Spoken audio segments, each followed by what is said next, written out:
سامعین حضرات، میں ریاض احمد ریاض قادری آفیشیل چینل سے آپ حضرات کے سامنے بحث شریعت عقائد متعلقہ نبوت نبی کے بارے میں عقیدہ یہ پیش کرنے جا رہا ہوں۔ آپ حضرات بغور سماعت کریں، اس سے پہلے چینل کو سبسکرائب کر لیں، شیئر کریں، لائک کریں، کمنٹ کریں۔ مسلمان کے لیے جس طرح ذات و صفات کا جاننا ضروری ہے کہ کسی ضروری کا انکار یا محال کا اثبات اسے کافر نہ کر دے، اسی طرح یہ جاننا بھی ضروری ہے کہ نبی کے لیے کیا جائز ہے اور کیا واجب اور کیا محال، کہ واجب کا انکار اور محال کا اقرار موجب کفر ہے، اور بہت ممکن ہے کہ آدمی نادانی سے خلاف عقیدہ رکھے یا خلاف بات زبان سے نکالے اور ہلاک ہو جائے۔ پہلا نبی اس بشر کو کہتے ہیں جسے اللہ تعالیٰ نے ہدایت کے لیے وحی بھیجی ہو، اور رسول بشر ہی کے ساتھ خاص نہیں بلکہ ملائکہ میں بھی رسول ہیں۔ دوسرا، انبیاء سب بشر تھے اور نہ مرد۔ انبیاء سب بشر تھے اور مرد۔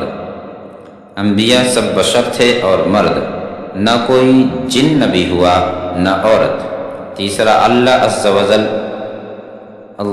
عز و جل پر نبی کا بھیجنا واجب نہیں، اس نے اپنے فضل و کرم سے لوگوں کی ہدایت کے لیے انبیاء بھیجے۔ چوتھا، نبی ہونے کے لیے اس پر وحی ہونا ضروری ہے، خواہ فرشتہ کی معرفت ہو یا بلا واسطہ۔ پانچواں، بہت سے نبیوں پر اللہ تعالیٰ نے صحیفے اور آسمانی کتابیں اتاری، ان میں سے 4 کتابیں بہت مشہور ہیں: تورات حضرت موسیٰ علیہ السلام پر، زبور حضرت داؤد علیہ السلام پر، انجیل حضرت عیسیٰ علیہ السلام پر۔ قرآن عظیم کی سب سے افضل کتاب ہے، سب سے افضل رسول حضور پر نور احمد مجتبی محمد مصطفیٰ صلی اللہ تعالیٰ علیہ وآلہ وسلم پر۔ کلام الہی میں بعض کا بعض سے افضل ہونا اس کے یہ معنی ہے کہ ہمارے لیے اس میں ثواب زائد ہے، ورنہ اللہ عز و جل ایک، اس کا کلام ایک، اس میں افضل و مفضول کی گنجائش نہیں۔ چھٹا، سب آسمانی کتابیں اور صحیفے حق ہیں اور سب کلام اللہ ہیں، ان میں جو کچھ ارشاد ہوا سب پر ایمان ضروری ہے، مگر یہ بات البتہ ہوئی کہ اگلی کتابوں کی حفاظت اللہ تعالیٰ نے امت کے سپرد کی تھی، ان سے اس کا حفظ نہ ہو سکا۔ کلام الہی جیسا اترا تھا ان کے ہاتھوں میں ویسا باقی نہ رہا، بلکہ ان کے شریروں نے تو یہ کیا کہ ان میں تحریفیں کر دیں، یعنی اپنی خواہش کے مطابق گھٹا بڑھا دیا۔ لہٰذا جب کوئی بات ان کتابوں کی ہمارے سامنے پیش ہو تو اگر وہ ہماری کتاب کے مطابق ہے ہم اس کی تصدیق کریں گے، اور اگر مخالف ہے تو یقین جانیں گے کہ یہ ان کی تحریفات سے ہے، اور اگر مخالفت کچھ معلوم نہیں تو حکم ہے کہ ہم اس بات کی نہ تصدیق کریں نہ تکذیب، بلکہ یوں کہے کہ آمنت باللہ و ملائکتہ و کتبہ و رسلہ، اللہ عز و جل اور اس کے فرشتوں اور اس کی کتابوں اور اس کے رسولوں پر ہمارا ایمان ہے۔ ساتواں عقیدہ، چونکہ یہ دین ہمیشہ رہنے والا ہے لہذا قرآن عظیم کی حفاظت اللہ عز و جل نے اپنے ذمہ رکھی فرماتا ہے، اِنَّا نَحْنُ نَزَّلْنَا الذِّكْرَ وَإِنَّا لَهُ لَحَافِظُونَ، بے شک ہم نے قرآن اتارا اور بے شک ہم اس کے ضرور نگہبان ہیں، لہذا اس میں کسی حرف یا نقطہ کی کمی بیشی محال ہے، اگرچہ تمام دنیا اس کے بدلنے پر جمع ہو جائے تو جو یہ کہے کہ اس میں کے کچھ پارے یا صورتیں یا آیتیں بلکہ ایک حرف بھی کسی نے کم کر دیا یا بڑھا دیا یا بدل دیا، قطعاً کافر ہے کہ اس نے اس آیت کا انکار کیا جو ہم نے ابھی پڑھی۔ آٹھواں عقیدہ، قرآن مجید کتاب اللہ ہونے پر اپنے آپ دلیل ہے کہ خود اعلان کے ساتھ کہہ رہا ہے، وَإِن كُنتُمْ فِي رَيْبٍ مِّمَّا نَزَّلْنَا عَلَىٰ عَبْدِنَا فَأْتُوا بِسُورَةٍ مِّن مِّثْلِهِ وَادْعُوا شُهَدَاءَكُم مِّن دُونِ اللَّهِ إِن كُنتُمْ صَادِقِينَ فَإِن لَّمْ تَفْعَلُوا وَلَن تَفْعَلُوا فَاتَّقُوا النَّارَ الَّتِي وَقُودُهَا النَّاسُ وَالْحِجَارَةُ أُعِدَّتْ لِلْكَافِرِينَ۔ اگر تم اس کتاب میں جو ہم نے اپنے سب سے خاص بندے محمد صلی اللہ تعالیٰ علیہ وسلم پر اتاری کوئی شک ہو تو اس کی مثل کوئی چھوٹی سی صورت کہلاؤ، اور اللہ کے سوا اپنے سب حمایتیوں کو بلا لو اگر تم سچے ہو تو۔ اگر ایسا نہ کر سکو اور ہم کہہ دیتے ہیں ہرگز ایسا نہ کر سکو گے، تو اس آگ سے ڈرو جس کا ایندھن آدمی اور پتھر ہیں، جو کافروں کے لیے تیار کی گئی ہے۔ لہٰذا کافروں نے اس کے مقابلہ میں جی توڑ کوششیں کی، مگر اس کی مثل ایک سطر نہ بنا سکے، نہ بنا سکیں گے۔ اگلی کتابیں انبیاء ہی کو زبانی یاد ہوتی۔ قرآن عظیم کا معجزہ ہے کہ مسلمانوں کا بچہ بچہ یاد کر لیتا ہے۔ عقیدہ قرآن عظیم کی 7 قرأتیں سب سے زیادہ مشہور ہیں اور متواتر ہیں۔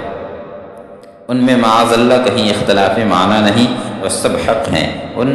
اس میں امت کے لیے آسانی یہ ہے کہ جس کے لیے جو قرأت آسان ہو وہ پڑھے، اور حکم یہ ہے کہ جس ملک میں جو قرأت رائج ہے عوام کے سامنے وہی پڑھی جائے۔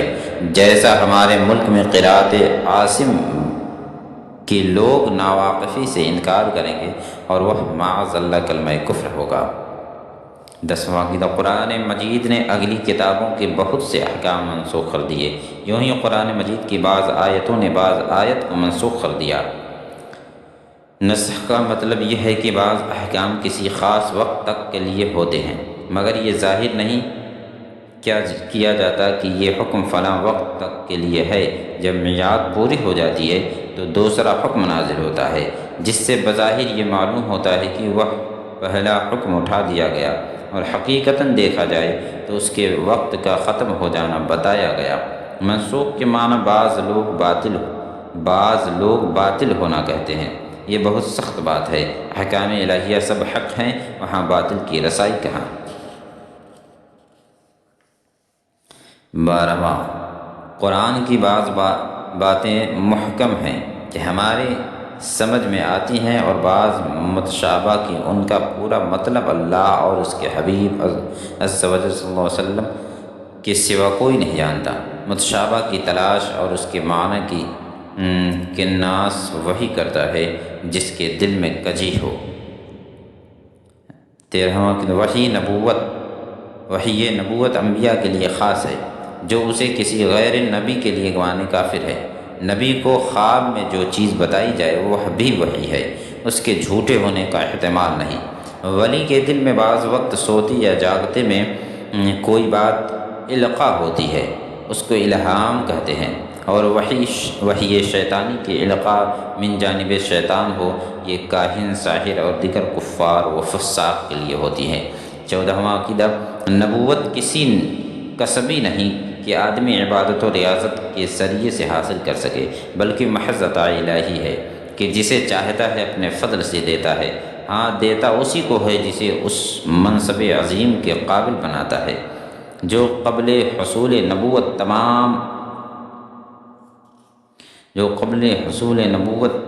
تمام اخلاق رذیلہ سے پاک اور تمام اخلاق فاضلہ سے مزین ہو کر جملہ مدارج ولایت طے کر چکتا ہے، اور اپنے نسب و جسم و قول و فعل و حرکات و سکنات میں ہر ایسی بات سے منزہ ہوتا ہے جو باعث نفرت ہو۔ اسے عقل کامل عطا کی جاتی ہے جو اوروں کی عقل سے بدرجہ جہاں زائد ہے۔ کسی حکیم اور کسی فلسفی کی عقل اس کے لاکھویں حصہ تک نہیں پہنچ سکتی۔ اللہ عالم حیث یجعل رسالہ ذالک فضل اللہ یؤتیہ من یشاء واللہ ذو الفضل العظیم۔ اور جو اسے کسبی مانے کہ آدمی اپنے کسب و ریاضت سے منصب نبوت تک پہنچ سکتا ہے، کافر ہے۔ اللہ عالم حیث یجعل رسالہ، اللہ خوب جانتا ہے جہاں اپنی رسالت رکھے۔ ذالک فضل اللہ یؤتیہ من یشاء واللہ ذو الفضل العظیم، یہ اللہ کا فضل ہے جسے چاہے دے، اور اللہ بڑے فضل والا ہے۔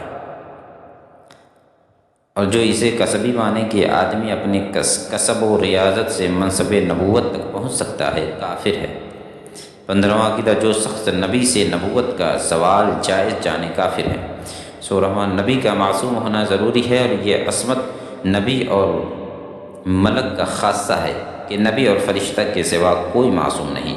اماموں کو انبیاء کی طرح معصوم سمجھنا گمراہی و بددینی ہے۔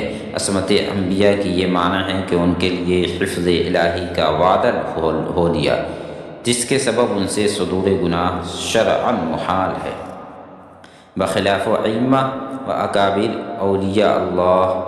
اولیاء کی اللہ عز و جل انہیں محفوظ رکھتا ہے، ان سے گناہ ہوتا نہیں، مگر ہو تو شرعاً محال بھی نہیں۔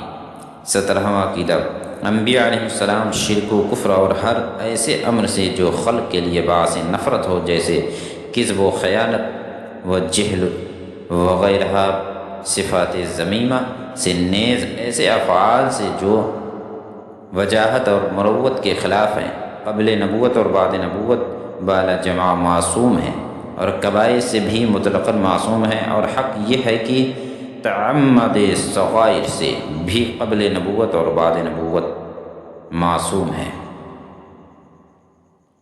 18واں عقیدہ، اللہ تعالیٰ نے انبیاء علیہ السلام پر بندوں کے لیے جتنے احکام نازل فرمائے انہوں نے وہ سب پہنچا دیے۔ جو یہ کہے کہ کسی حکم کو کسی نبی نے چھپا رکھا، تقیہ یعنی خوف کی وجہ سے یا اور کسی وجہ سے نہ پہنچایا، کافر ہے۔ 19 احکام تبلیغیہ میں انبیاء سے سہو و نسیان محال ہے۔ 20 ان کے جسم کا برس و جذام وغیرہ ایسے امراض سے جن سے تنفر ہوتا ہے پاک ہونا ضروری ہے۔ 21 اللہ عز و جل نے انبیاء علیہ السلام کو اپنے غیوب پر اطلاع دی۔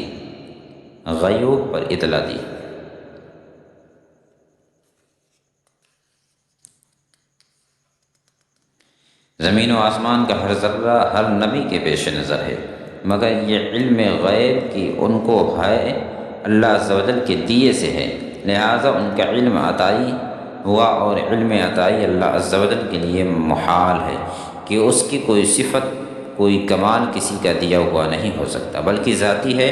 جو لوگ انبیاء بلکہ سید الانبیاء صلی اللہ علیہ وسلم سے مطلق علم غیب کی نفی کرتے ہیں، وہ قرآن عظیم کی اس آیت کے مصداق ہیں، افتؤمنون ببعض الکتاب وتکفرون ببعض، یعنی قرآن عظیم کی بعض باتیں مانتے ہیں اور بعض کے ساتھ کفر کرتے ہیں۔ کی آیت نفی دیکھتے ہیں، اور ان آیتوں سے جن میں انبیاء علیہ السلام کو علوم غیب عطا کیا جانا بیان کیا گیا ہے، انکار کرتے ہیں۔ حالانکہ نفی و اثبات دونوں حق ہیں، کہ نفی علم ذاتی کی ہے کہ یہ خاص الوہیت ہے، اثبات عطائی کا ہے کہ یہ انبیاء ہی کی شایان شان ہے اور منافی الوہیت ہے۔ اور یہ کہنا کہ ہر ذرہ کا علم نبی کے لیے مانا جائے تو خالق و مخلوق کے مساوات لازم آئے گی، باطل محض ہے کہ مساوات تو جب لازم آئے کہ اللہ عز و جل کے لیے بھی اتنا ہی علم ثابت کیا جائے، اور یہ نہ کہے گا مگر کافر ذرات عالم متناہی ہیں اور اس کا علم غیر متناہی، ورنہ جہل لازم آئے گا، اور یہ محال کہ خدا جہل سے پاک۔ نیز ذاتی و عطائی کا فرق بیان کرنے پر بھی مساوات کا الزام دینا صراحتاً ایمان و اسلام کے خلاف ہے، کہ اس فرق کے ہوتے ہوئے مساوات ہو جایا کرے تو لازم کی ممکن و واجب و وجود میں معاذ اللہ مساوی ہو جائیں، کہ ممکن بھی موجود ہے اور واجب بھی موجود، اور وجوب میں مساوی کہنا صریح کفر خلا شرک ہے۔ انبیاء علیہ السلام غیب کی خبر دینے کے لیے ہی آتے ہیں، کہ جنت و نار و حشر و نشر و عذاب و ثواب و غیب نہیں تو اور کیا ہیں۔ ان کا منصب ہی یہ ہے کہ وہ باتیں ارشاد فرمائیں جن تک عقل و حواس کی رسائی نہیں، اور اسی کا نام غیب ہے۔ اولیاء کو بھی علم غیب عطائی ہوتا ہے، مگر بواسطہ انبیاء کے۔ باعث انبیاء کرام تمام مخلوق یہاں تک کہ رسول ملائکہ سے افضل ہیں، ولی کتنا ہی بڑے مرتبہ والا ہو کسی نبی کے برابر نہیں ہو سکتا۔ جو کسی غیر نبی کو کسی نبی سے افضل یا برا بتائے کافر ہے۔ 23 نبی کی تعظیم فرض عین بلکہ اصل تمام فرائض ہے، کسی نبی کے ادنا توہین یا تکذیب کفر ہے۔ 24 حضرت آدم علیہ السلام سے ہمارے حضور سید عالم صلی اللہ تعالیٰ علیہ وسلم تک اللہ تعالیٰ نے بہت سے نبی بھیجے، بعض کا صریح ذکر قرآن مجید میں ہے اور بعض کا نہیں۔ جن کے اسماء طیبہ بالتصریح قرآن مجید میں ہیں وہ یہ ہیں: حضرت آدم علیہ السلام، حضرت نوح علیہ السلام، حضرت ابراہیم علیہ السلام، حضرت اسماعیل علیہ السلام، حضرت اسحاق علیہ السلام، حضرت یعقوب علیہ السلام، حضرت یوسف علیہ السلام، حضرت موسیٰ علیہ السلام، حضرت ہارون علیہ السلام، حضرت شعیب علیہ السلام، حضرت لوط علیہ السلام، حضرت ہود علیہ السلام، حضرت داؤد علیہ السلام، حضرت سلیمان علیہ السلام، حضرت ایوب علیہ السلام، حضرت زکریا علیہ السلام، حضرت یحییٰ علیہ السلام، حضرت عیسیٰ علیہ السلام، حضرت الیاس علیہ السلام، حضرت الیسع علیہ السلام، حضرت یونس علیہ السلام، حضرت ادریس علیہ السلام، حضرت ذوالکفل علیہ السلام، حضرت صالح علیہ السلام، حضرت عزیر علیہ السلام، حضور سید المرسلین محمد رسول اللہ صلی اللہ تعالیٰ علیہ وآلہ وسلم۔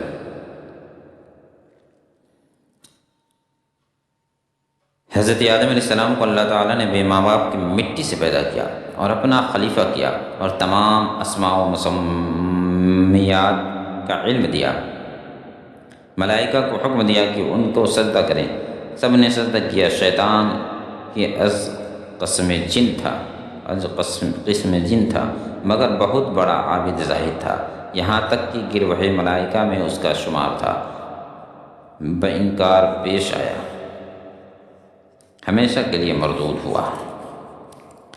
26 حضرت آدم علیہ السلام سے پہلے انسان کا وجود نہ تھا، بلکہ سب انسان انہی کی اولاد ہیں، اسی وجہ سے انسان کو آدمی کہتے ہیں، یعنی اولاد آدم، اور حضرت آدم علیہ السلام کو ابو البشر کہتے ہیں، یعنی سب انسانوں کے باپ۔ 27 سب سے پہلے نبی حضرت آدم علیہ السلام ہوئے، اور سب میں پہلے رسول جو کفار پر بھیجے گئے حضرت نوح علیہ السلام ہیں۔ انہوں نے 950 برس ہدایت فرمائی۔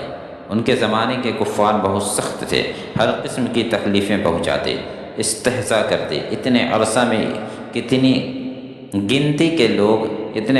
گنتی کے لوگ مسلمان ہوئے۔ باقیوں کو جب ملاحظہ فرمایا کہ ہرگز اصلاح پذیر نہیں، ہٹ دھرمی اور کفر سے باز نہ آئیں گے، مجبور ہو کر اپنے رب کے حضور ان کی ہلاکت کی دعا کی۔ طوفان آیا اور ساری زمین ڈوب گئی، صرف وہ گنتی کے مسلمان اور ہر جانور کا ایک ایک جوڑا جو کشتی میں لے لیا گیا تھا بچ گیا۔ 28 انبیاء کی کوئی تعداد معین کرنا جائز نہیں کہ خبریں اس باب میں مختلف ہیں، اور تعداد معین پر ایمان رکھنے میں نبی کو نبوت سے خارج ماننے اور یا غیر نبی کو نبی جاننے کا احتمال ہے، اور یہ دونوں قاطع کفر ہیں۔ لہٰذا یہ اعتقاد چاہیے کہ اللہ عز و جل کے ہر نبی پر ہمارا ایمان ہے۔ 29 نبیوں کے مختلف درجے ہیں، بعض کو بعض پر فضیلت ہے، اور سب میں افضل ہمارے آقا و مولا سید المرسلین صلی اللہ علیہ وسلم ہیں۔ حضور صلی اللہ تعالیٰ علیہ وسلم کے بعد سب سے بڑا مرتبہ حضرت ابراہیم خلیل اللہ کا ہے، پھر حضرت موسیٰ علیہ السلام، پھر حضرت عیسیٰ علیہ السلام اور حضرت نوح علیہ السلام کا۔ ان حضرات کو مرسلین اولو العزم کہتے ہیں، اور یہ پانچوں حضرات باقی تمام انبیاء و مرسلین، انس و ملک، جن و جمیع مخلوقات الہی سے افضل ہیں۔ جس طرح حضور صلی اللہ علیہ وسلم تمام رسولوں کے سردار اور سب سے افضل ہیں، بلا تشبیہ حضور صلی اللہ علیہ وسلم کے صدقہ میں حضور صلی اللہ تعالیٰ علیہ وسلم کی امت تمام امتوں سے افضل ہے۔ 30 تمام انبیاء اللہ عز و جل کے حضور عظیم وجاہت و عزت والے ہیں، ان کو اللہ تعالیٰ کے نزدیک معاذ اللہ چوہڑے چمار کے مثل کہنا کھلی گستاخی اور کلمہ کفر ہے۔ 31 نبی کے دعوے نبوت میں سچے ہونے کی ایک دلیل یہ ہے کہ نبی اپنے صدق کا اعلانیہ دعویٰ فرما کر محالات عادیہ کے ظاہر کرنے کا ذمہ لیتا اور منکروں کو اس کے مثل کی طرف بلاتا ہے۔ اللہ عز و جل اس کے دعویٰ کے مطابق امر محال عادی ظاہر فرما دیتا ہے، اور منکرین سب عاجز رہتے ہیں، اسی کو معجزہ کہتے ہیں۔ جیسے حضرت صالح علیہ السلام کا ناقہ، حضرت موسیٰ علیہ السلام کا عصا کا سانپ ہو جانا اور ید بیضہ، اور حضرت عیسیٰ علیہ السلام کا مردوں کو جلا دینا اور مادرزاد اندھے اور کوڑھی کو اچھا کر دینا، اور ہمارے حضور صلی اللہ علیہ وسلم کے معجزے تو بہت ہیں۔ 23 جو شخص نبی نہ ہو اور نبوت کا دعویٰ کرے وہ دعویٰ کر کے کوئی محال عادی اپنے دعوے کے مطابق ظاہر نہیں کر سکتا، ورنہ سچے جھوٹے میں فرق نہ رہے گا۔ فائدہ نبی سے جو بات خلاف عادت قبل نبوت ظاہر ہو اس کو ارہاس کہتے ہیں، اور ولی سے جو ایسی بات صادر ہو اس کو کرامت کہتے ہیں، اور عام مومنین سے جو صادر ہو اسے معونت کہتے ہیں، اور بے باک فجار یا کفار سے جو ان کے موافق ظاہر ہو اس کو استدراج کہتے ہیں، اور ان کے خلاف ظاہر ہو تو اہانت کہتے ہیں۔ 33 انبیاء علیہ السلام اپنی اپنی قبروں میں اسی طرح بحالت حقیقی زندہ ہیں جیسے دنیا میں تھے، کھاتے پیتے ہیں، جہاں چاہے آتے جاتے ہیں۔ تصدیق وعدہ الہیہ کے لیے ایک آن کی آن کو ان پر موت طاری ہوئی، پھر بدستور زندہ ہو گئے۔ ان کی حیات شہداء سے بہت عرف و اعلیٰ ہے، فلہذا شہید کا ترکہ تقسیم ہوگا، اس کی بیوی بعد عدت نکاح کر سکتی ہے، بخلاف انبیاء کی کہ وہاں یہ جائز نہیں۔ یہاں تک کہ جو عقائد بیان ہوئے ان میں تمام انبیاء علیہ السلام شریک ہیں۔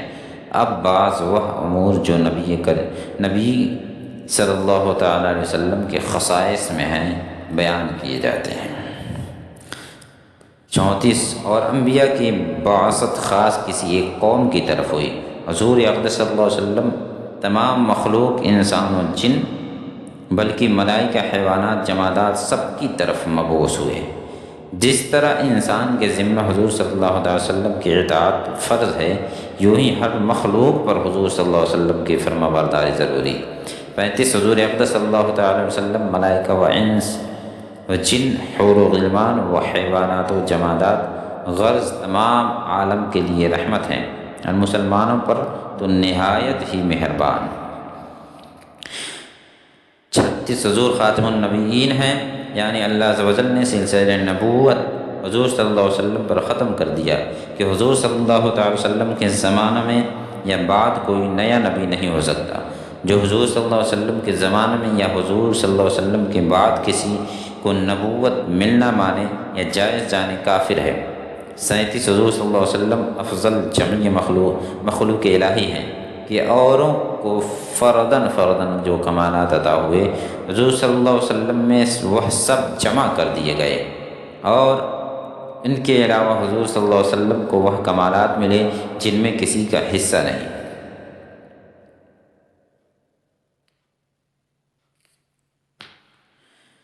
پر اوروں کو جو کچھ ملا حضور صلی اللہ علیہ وسلم کے طفیل میں، بلکہ حضور صلی اللہ علیہ وسلم کے دست اقدس سے ملا، بلکہ کمال اس لیے کمال ہوا کہ حضور صلی اللہ علیہ وسلم کی صفت ہے، اور حضور صلی اللہ علیہ وسلم اپنے رب کے کرم سے اپنے نفس ذات میں کامل و اکمل ہیں۔ حضور صلی اللہ علیہ وسلم کا کمال کسی وصف سے نہیں، بلکہ اس وصف کا کمال ہے کہ کامل کی صفت بن کر خود کمال و کامل و مکمل ہو گیا کہ جس میں پایا جائے اس کو کامل بنا دے۔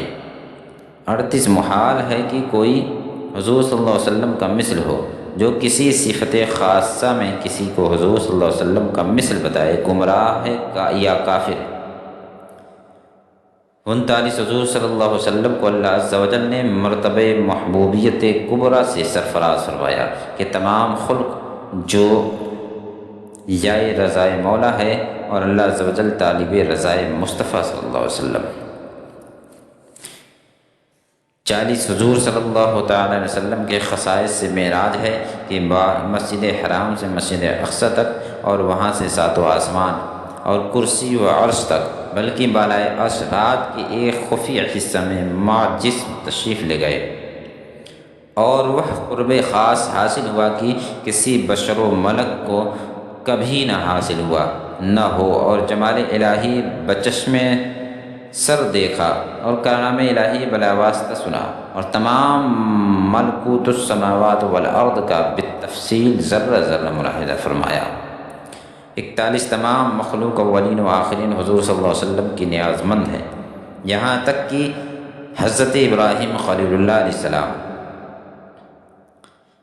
42 قیامت کے دن مرتبہ شفاعت کبریٰ حضور صلی اللہ علیہ وسلم کے خصائص سے ہے کہ جب تک حضور صلی اللہ علیہ وسلم فتح باب شفاعت نہ فرمائیں گے کسی کو مجال شفاعت نہ ہوگی، بلکہ حقیقتاً جتنے شفاعت کرنے والے ہیں حضور صلی اللہ علیہ وسلم کے دربار میں شفاعت لائیں گے، اور اللہ عز و جل کے حضور مخلوقات میں صرف حضور صلی اللہ علیہ وسلم شفیع ہیں۔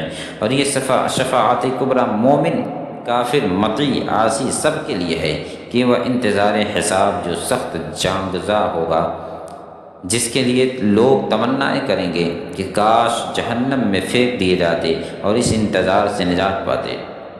اس بلا سے چھٹکارا کفار کو بھی حضور صلی اللہ علیہ وسلم کی بدولت ملے گا، جس پر اولین و آخرین، موافقین و مخالفین، مؤمنین و کافرین سب حضور صلی اللہ علیہ وسلم کی حمد کریں گے۔ اسی کا نام مقام محمود ہے۔ اور شفاعت کے اور اقسام بھی ہیں، مثلاً بہتوں کو بلا حساب جنت میں داخل فرمائیں گے، جن میں 4 ارب 90 کروڑ کی تعداد معلوم ہے، اس سے بہت زائد اور ہیں جو اللہ و رسول عز و جل و صلی اللہ علیہ وسلم کے علم میں ہیں۔ بہترے وہ ہوں گے جن کا حساب ہو چکا ہے اور مستحق جہنم ہو چکے، ان کو جہنم سے بچائیں گے، اور بعض کی شفاعت فرما کر جہنم سے نکالیں گے، اور بعضوں کے درجات بلند فرمائیں گے، اور بعضوں سے تخفیف عذاب فرمائیں گے۔ 43 ہر قسم کی شفاعت حضور صلی اللہ علیہ وسلم کے لیے ثابت ہے۔ شفاعت بالوجاہہ، شفاعت بالمحبہ، شفاعت بالعزن، ان میں سے کسی کا انکار وہی کرے گا جو گمراہ ہے۔ 44 منصب شفاعت حضور کو دیا جا چکا۔ حضور فرماتے ہیں صلی اللہ علیہ وسلم، اوتیت الشفاعہ، اور ان کا رب فرماتا ہے واستغفر لذنبک وللمؤمنین والمؤمنات، مغفرت چاہو اپنے خاصوں کے لیے کہ گناہوں اور عام مومنین و مومنات کے گناہوں کی۔ شفاعت اور کس کا نام ہے؟ اللہم ارزقنا شفاعت حبیبک الکریم یوم لا ینفع مال ولا بنون الا من اتی اللہ بقلب سلیم۔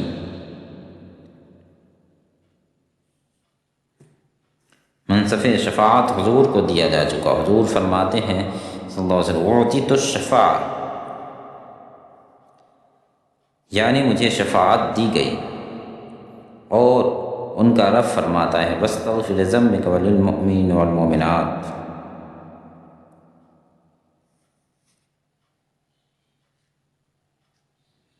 مغفرت چاہو اپنے خاصوں کے گناہوں اور عام مومنین و مومنات کے گناہوں کی۔ شفاعت اور کس کا نام ہے؟ اللہم ارزقنا شفاعت حبیبک الکریم، جس دن نہ مال کام آئے گا نہ بیٹے، مگر وہ جو اللہ کے حضور حاضر ہو سلامت دل لے کر۔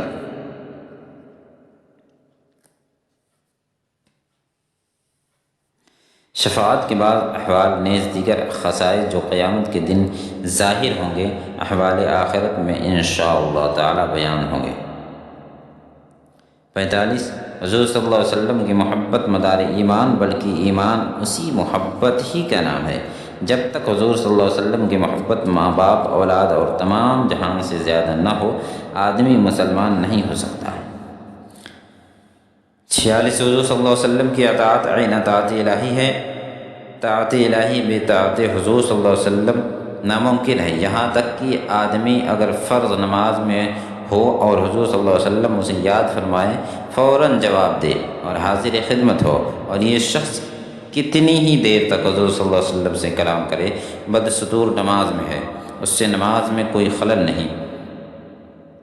47 حضور اقدس صلی اللہ علیہ وسلم کی تعظیم یعنی اعتقاد عظمت جزو ایمان و رکن ایمان ہے، اور فعل تعظیم بعد ایمان پر فرض سے مقدم ہے۔ اس کی اہمیت کا پتہ اس حدیث سے چلتا ہے کہ غزوہ خیبر سے واپسی میں منزل صحبہ پر نبی کریم صلی اللہ علیہ وسلم نے نماز عصر پڑھ کر مولا علی کرم اللہ تعالی وجہ الکریم کے زانوں پر سر مبارک رکھ کر آرام فرمایا۔ مولا علی نے نماز عصر نہ پڑھی تھی، آنکھ سے دیکھ رہے تھے کہ وقت جا رہا ہے، مگر اس خیال سے کہ زانو سرکاؤں تو شاید خواب مبارکہ میں خلل آئے، زانو نہ ہٹایا یہاں تک کہ آفتاب غروب ہو گیا۔ جب چشم اقدس کھلی، مولا علی نے اپنی نماز کا حال عرض کیا حضور صلی اللہ علیہ وسلم نے حکم دیا، ڈوبا ہوا آفتاب پلٹ آیا، مولا علی نے نماز ادا کی، پھر ڈوب گیا۔ اس سے ثابت ہوا کہ افضل العبادات نماز اور وہ بھی صلاۃ وسطیٰ نماز عصر مولا علی نے حضور صلی اللہ علیہ وسلم کی نیند پر قربان کر دی کہ عبادتیں بھی ہمیں حضور صلی اللہ علیہ وسلم ہی کے صدقہ میں ملی۔ دوسری حدیث اس کی تائید میں یہ ہے کہ غار ثور میں پہلے صدیق اکبر رضی اللہ تعالیٰ عنہ گئے، اپنے کپڑے پھاڑ کر اس کے سوراخ بند کر دیے، ایک سوراخ باقی رہ گیا، اس میں پاؤں کا انگوٹھا رکھ دیا۔ پھر حضور اقدس صلی اللہ علیہ وسلم ان کو بلایا، تشریف لے گئے اور ان کے زانوں پر سر اقدس رکھ کر آرام فرمایا۔ اس غار میں ایک سانپ مشتاق زیارت رہتا تھا، اس نے اپنا سر صدیق اکبر کے پاؤں پر ملا۔ انہوں نے اس خیال سے کہ حضور صلی اللہ علیہ وسلم کی نیند میں فرق نہ آئے پاؤں نہ ہٹایا، آخر اس نے پاؤں میں کاٹ لیا۔ جب صدیق اکبر کے آنسو چہرے انور پر گرے، چشم مبارک کھلی، عرض حال کیا۔ حضور صلی اللہ علیہ وسلم نے لعاب دہن لگا دیا، فوراً آرام ہو گیا۔ ہر سال وہ زہر عود کرتا، 12 برس بعد اسی سے شہادت پائی۔ ثابت ہوا کہ جملہ فرائض فروع ہیں، اصل الاصول بندگی اس تاجور کی ہے۔ 48 حضور صلی اللہ علیہ وسلم کی تعظیم و توقیر جس طرح اس وقت تھی کہ حضور صلی اللہ علیہ وسلم اس عالم میں ظاہری نگاہوں کے سامنے تشریف فرما تھے، اب بھی اسی طرح فرض اعظم ہے۔ جب حضور صلی اللہ علیہ وسلم کا ذکر آئے تو بکمال خشوع و خضوع انکسار و باادب سنے، اور نعت پاک سنتے ہی درود شریف پڑھنا واجب ہے۔ اللہم صلی علی سیدنا مولانا محمد معدن الجود والکرم وآلہ صحبہ وصحبہ العظام وبارک وسلم۔ اور جو حضور صلی اللہ علیہ وسلم سے محبت کی علامت یہ ہے کہ بکثرت ذکر کرے اور درود شریف کی کثرت کرے، اور نام پاک لکھے تو اس کے بعد صلی اللہ علیہ وسلم لکھے۔ بعض لوگ براہ اختصار سلعم یا سواد لکھتے ہیں، یہ محض ناجائز و حرام ہے۔ اور محبت کی یہ بھی علامت کہ آل و اصحاب، مہاجرین و انصار و جمیع متعلقین و متوسلین سے محبت رکھے، اور حضور صلی اللہ علیہ وسلم کے دشمنوں سے عداوت رکھے، اگرچہ وہ اپنا باپ یا بیٹا یا بھائی یا کنبہ کے کیوں نہ ہو، اور جو ایسا نہ کرے وہ اس دعویٰ میں جھوٹا ہے۔ کیا تم کو نہیں معلوم کہ صحابہ کرام نے حضور صلی اللہ علیہ وسلم کی محبت میں اپنے سب عزیزوں، قریب و باپ، بھائیوں اور وطن کو چھوڑا؟ اور یہ کیسے ہو سکتا ہے کہ اللہ و رسول عز و جل صلی اللہ علیہ وسلم سے بھی محبت ہو اور ان کے دشمنوں سے بھی الفت؟ ایک کو اختیار کر کے ضدین جمع نہیں ہو سکتی، چاہے جنت کی راہ چل یا جہنم کو جا۔ نیز علامت محبت یہ ہے کہ شان اقدس میں جو الفاظ استعمال کیے جائیں ادب میں ڈوبے ہوئے ہوں، کوئی ایسا لفظ جس میں کم تعظیمی کی بو بھی ہو کبھی زبان پر نہ لائے۔ اگر حضور صلی اللہ علیہ وسلم کو پکارے تو نام پاک کے ساتھ ندا نہ کرے کہ یہ جائز نہیں، بلکہ یوں کہے یا نبی اللہ، یا رسول اللہ، یا حبیب اللہ۔ اگر مدینہ طیبہ کی حاضری نصیب ہو تو روضہ شریف کے سامنے 4 ہاتھ کے فاصلے سے دست بستہ جیسے نماز میں کھڑا ہوتا ہے، کھڑا ہو کر سر جھکائے ہوئے صلاۃ و سلام عرض کرے، بہت قریب نہ جائے، نہ ادھر ادھر دیکھے، اور خبردار آواز کبھی بلند نہ کرنا کہ عمر بھر کا سارا کیا دھرا اکارت جائے۔ اور محبت کی یہ شان بھی ہے کہ حضور صلی اللہ علیہ وسلم کے اقوال و افعال و احوال لوگوں سے دریافت کرے اور ان کی پیروی کرے۔ 49 حضور صلی اللہ علیہ وسلم کے کسی قول و فعل و عمل و حالت کو جو بنظر حقارت دیکھے کافر ہے۔ 50 حضور اقدس صلی اللہ علیہ وسلم اللہ عز و جل کے نائب مطلق ہیں، تمام جہان حضور صلی اللہ علیہ وسلم کے تحت تصرف کر دیا گیا، جو چاہیں کریں، جسے جو چاہیں دیں، جس سے جو چاہیں واپس لیں۔ تمام جہان میں ان کے حکم کا پھیرنے والا کوئی نہیں، تمام جہان ان کا محکوم ہے اور وہ اپنے رب کے سوا کسی کے محکوم نہیں۔ تمام آدمیوں کے مالک ہیں، جو انہیں اپنا مالک نہ جانے حلاوت سنت سے محروم رہے۔ تمام زمین ان کی ملک ہے، تمام جنت ان کی جاگیر ہے۔ ملکوت السماوات والارض حضور صلی اللہ علیہ وسلم کے زیر فرمان، جنت و نار کی کنچیاں دست اقدس میں دے دی گئیں۔ رزق و خیر اور ہر قسم کی عطائیں حضور صلی اللہ علیہ وسلم کے دربار سے تقسیم ہوتی ہے۔ دنیا و آخرت حضور صلی اللہ علیہ وسلم کے عطا کا ایک حصہ ہے۔ احکام شرعیہ حضور صلی اللہ علیہ وسلم کے قبضہ میں کر دیے گئے کہ جس میں جو چاہیں حرام فرما دیں، کہ جو چاہیں حلال کر دیں، اور جو فرض چاہیں معاف فرما دیں۔ 51 سب سے پہلے مرتبہ نبوت حضور صلی اللہ علیہ وسلم کو ملا۔ روز میثاق تمام انبیاء سے حضور صلی اللہ علیہ وسلم پر ایمان لانے، حضور صلی اللہ علیہ وسلم کی نصرت کرنے کا عہد لیا گیا، اور اسی شرط پر یہ منصب اعظم ان کو دیا گیا۔ حضور صلی اللہ علیہ وسلم نبی الانبیاء ہیں، اور تمام انبیاء حضور صلی اللہ علیہ وسلم کے امتی، سب نے اپنے اپنے عہد کریم میں حضور صلی اللہ علیہ وسلم کی نیابت میں کام کیا۔ اللہ عز و جل نے حضور صلی اللہ علیہ وسلم کو اپنی ذات کا مظہر بنایا، اور حضور صلی اللہ علیہ وسلم کو نور سے تمام عالم کو منور فرمایا۔ بائیں معنی ہر جگہ حضور صلی اللہ علیہ وسلم تشریف فرما ہے۔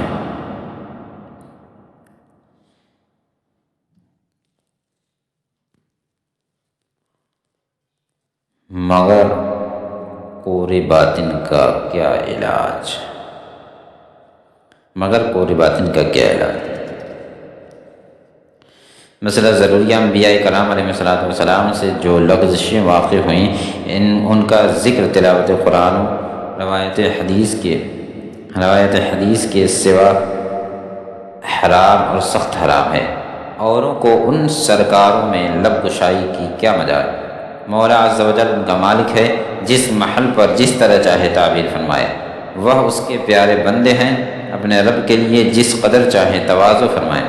دوسرا ان کلمات کو سند نہیں بنا سکتا، اور خود ان کا اطلاق کرے کہ تو مردود بارگاہ ہو۔ پھر ان کے یہ افعال جن کو ذلت و لغزش سے تعبیر کیا جائے، ہزارہا حکم و مصالح پر مبنی، ہزارہا فوائد و برکات مضمر ہوتے ہیں۔ یہ لغزش ابن آدم علیہ السلام کو دیکھیے، اگر وہ نہ ہوتی جنت سے نہ اترتے، دنیا آباد نہ ہوتی، نہ کتابیں اترتی، نہ رسول آتے، نہ جہاد ہوتے، لاکھوں کروڑوں مصوبات کے دروازے بند رہتے۔ ان سب کا فتح باب ایک لغزش آدم کا نتیجہ بارکہ و ثمرہ طیبہ ہے۔ بالجملہ انبیاء علیہ السلام کی لغزش من و تو کس شمار میں ہیں۔ صدیقین کے حسنات سے افضل و اعلیٰ ہیں، حسنات الابرار سیئات المقربین۔ یہ انبیاء علیہ السلام کے بارے میں عقیدت ہے جو بہار شریعت میں بیان کیا گیا ہے۔ آپ حضرات چینل کو سبسکرائب کریں، شیئر کریں، لائک کریں، کمنٹ کریں۔